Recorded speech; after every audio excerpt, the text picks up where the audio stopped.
ಅಲ್ಲೇನು ಕಾಣ್ತಾ ಇದೆಯಲ್ಲ ಅದು ಪಂಡ್ರಳ್ಳಿ ಗೇಟು.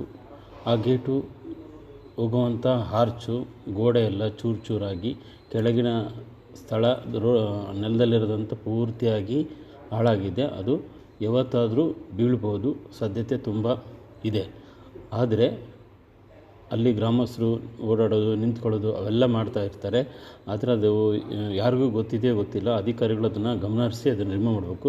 ನೋಡಿ, ಅದು ಫುಲ್ ತಳಹಂತದಲ್ಲಿ ಇರತಕ್ಕಂಥ ಪ್ರತಿಯೊಂದು ಸಮೇತ ಎಲ್ಲ ಚೂರು ಚೂರಾಗಿ ಹೋಗಿದೆ. ಅದು ಚೂರು ಚೂರಾಗಿರೋದ್ರಿಂದ ಅದು ಪೂರ ತಳ ಎಲ್ಲ ಹೋಗಿದೆ.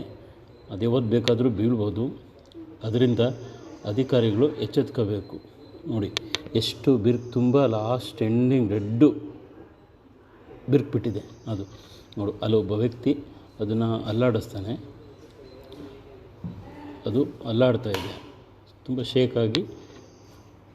ಪಂಡ್ರಳ್ಳಿ ರಂಗನಾಥ ಸ್ವಾಮಿ ಸ್ವಾಗತ ಬೋರ್ಡು ನೋಡಿ, ಅದೇ ಯಾವ ರೀತಿ ಅಲ್ಲಾಡ್ತಾ ಇದೆ. ಆ ಗೇಟು ಕಬ್ಬಿಣ ಸೆಲಕ್ಕೆ ಅಲ್ಲಾಡ್ತಾ ಇದೆ.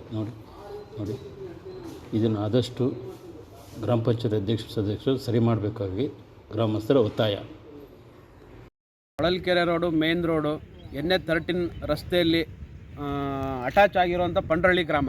ಪಂಡ್ರಳ್ಳಿ ಗ್ರಾಮಕ್ಕೆ ಹೋಗೋ ರಸ್ತೆಯಲ್ಲಿ ಈ ರೀತಿ ಆರ್ಚ್ ಇದೆ. ಆರ್ಚು ಇದು ಸ್ವಲ್ಪ ಗಾಳೀಲಿ ಬೀಳಂಗಿದೆ. ಈ ಆರ್ಚನ್ನು ಇಲ್ಲಿ ನೋಡಿ, ಇಲ್ಲೇ ಕಾಣ್ತಾ ಆಯಿತು.